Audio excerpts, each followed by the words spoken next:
I am Fire of the Spirit, and today I am joined by Desiree. I'm a freshman at Franciscan. At Franciscan. We all go to Franciscan. Yeah. Early childhood ed major. And? I'm Ryan. I am a humanities major at Franciscan. Yep. So we're all freshmen here, and this past Sunday, which was actually yesterday, or 2 days ago now, it's past midnight, right? True, Yeah. so 2 days ago. So 2 days ago now, we all went to our first Latin Mass. So today I kind of just wanted to do this video, kind of like a panel discussion, talking about our experience with Latin Mass, what we liked, what we didn't like. So just general first impressions. What do you guys think? I thought it was really cool. I loved how during the procession the priest came in and he was hooded, and then he vested in front of all of us. Mm-hmm.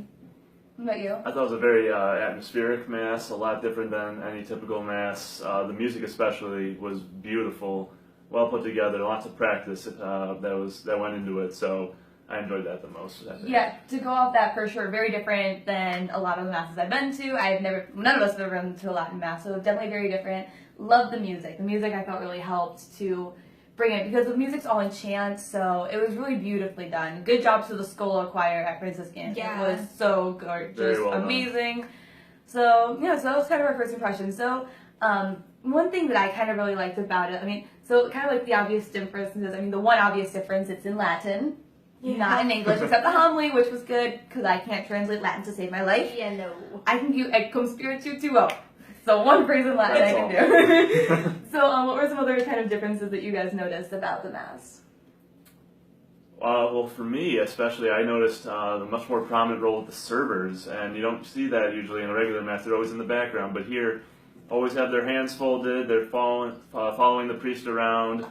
They played, I think, a much larger role, and it was much more powerful seeing them go through all the motions during the Mass. One thing that I love, just as being a Catholic, is all the rituals, all the different things that we do as Catholics.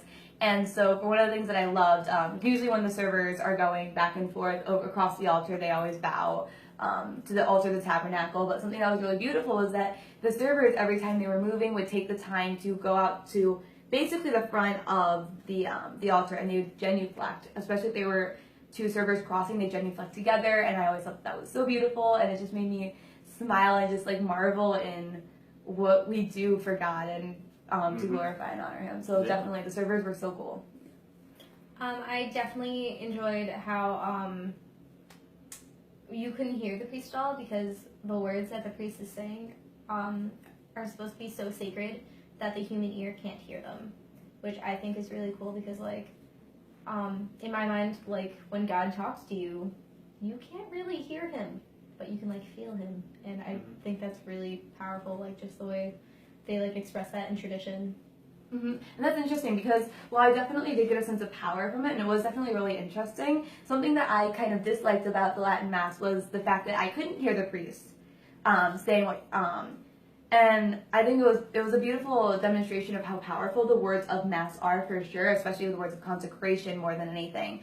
But throughout Mass, especially recently, I always like to try and really pray the words that the priest has been praying to help me focus my mind on what I'm supposed to be focusing on. And it was really hard in the Latin Mass to do that, not only because it was in Latin, but also because we really couldn't hear them, because they weren't meant to be spoken for the congregation. They're meant to be a prayer to God. Mm-hmm. So that's kind of what I thought about that. Any thoughts? Yeah.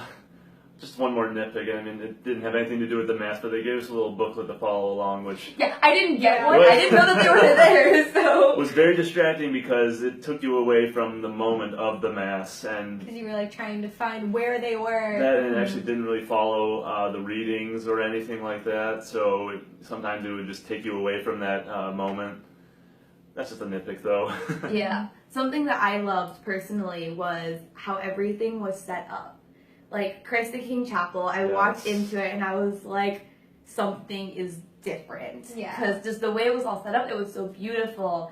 The candles, how everything, and so if you guys don't know, a Latin Mass, traditionally, Masses were done ad orientem, where the priest was facing the altar and not the congregation. So a Latin Mass, or our Latin Mass, was done that way, where everything was set up facing the altar, facing the crucifix, and so it was really beautiful to go in there and see all of that set up so beautifully. And it just it brought me into another aspect before the Mass even started. I just felt, like you were talking about earlier, the atmospheric part of it, I really felt that just immediately walking in. And something that we all kind of really want to talk about Yes. is communion. Oh So, yeah. wow, was that an experience? So, walking in, and I'd heard things about the communion rail, but I have never had anything to do with the communion rail. So, walking in, basically, except for the part where the priest and the procession would walk up up towards the altar, was all a bunch of kneelers around it for the communion rail. And I'd never done a communion rail before. Have either of you guys? Nor have I. I went to a Greek Orthodox mass because one of my nephew is baptized, and there were people receiving a communion rail, and I was like, oh, that's different. I've never seen that before, and I always like wondered where it was from, and I found out that it was from Latin mass, or that was the same tradition between the two of them. Yeah, so, and something that went in right before we all went up to receive communion was, throughout the entire Mass, all the different processions of the altar servers and the priests were so beautiful. But I think, especially going into the beginning of Mass, where the priests and the altar servers were all processing up, really helped to bring everyone else up to heaven, which is what happens at the beginning of every Mass. We're all brought up to heaven to spend that hour with God. But especially before communion, I've never seen a procession right before communion. All the altar servers had the red candles that like you typically see in front of the tabernacle to signify that Jesus was there, and they were all kneeling in front of the communion rail. So basically, no matter where you were at the communion rail, you were there, and like you would see Jesus in the Eucharist, and you'd see the red candle, and you'd know that like Jesus was there, and it was like the power. Jesus' presence felt even more real than ever in that moment, and it was such a great moment. Yeah. So it was really great, like in the communion rail, just kneeling there and seeing Jesus just go to you. And so it was basically like you went up to Jesus, and then you were waiting for Jesus to come to you. Which is awesome. This beautiful imagery that I had that came into my mind at that moment actually was when like a king would go out to greet his subjects or whatever, to greet the people who would come out to see him. They would go down there, and it was really like a king was taking his time with each person to greet them individually, meet them where they were at, and really take the time to be with each person individually. And that's kind of what it felt to me when I was at the communion rail, was just having Jesus come to each person individually. I thought that was really beautiful. Yeah, definitely. Any other likes, dislikes, differences? I think we covered it pretty well. Yeah, Alright. I agree also. Okay, so the big question, the big burning question, Desiree, would you go to another Latin Mass? I would definitely go to another Latin mass. Probably not right next Sunday, but I'd probably go somewhere down in the future, like a month from now, or by the end of the semester, definitely. It's not my ideal Mass, but it was just such a beautiful experience for me. I would definitely go again. Especially the communion just felt more real than ever. I would definitely go again. Yeah, I loved it. Definitely, like you guys have been saying, I wouldn't replace it with my normal contemporary Mass. Just different things like being able to, I felt more like I was praying the Mass when I could understand what the prayers were. So I wouldn't replace it with my contemporary Mass, but I would definitely go at least once every couple months because it was so beautiful. And it's definitely something that I want to work towards integrating into a regular part of my life, even if it's only once every couple months, even if it's only once a semester. It's definitely something I would really want to go back and do.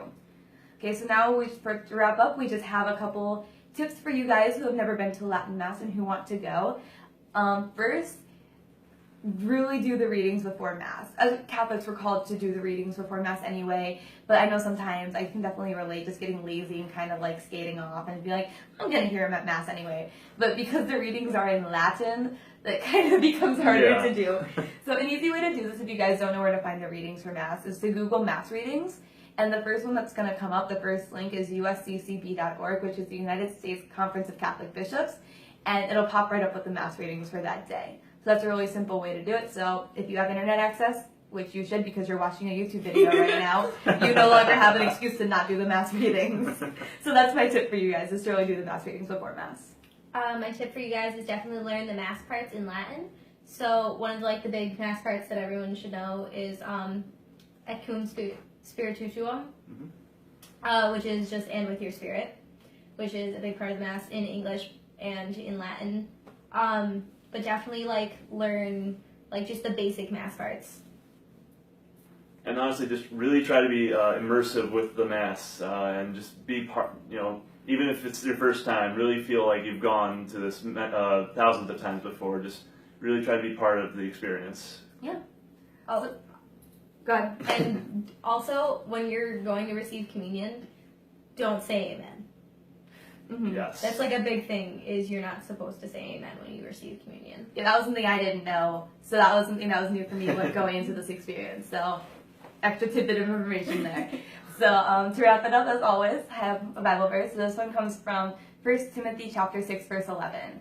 But you, man of God, pursue righteousness, devotion, faith, love, patience, and gentleness. Compete well for the faith. I'm Fire of the Spirit. And Desiree? I'm Ryan. God bless.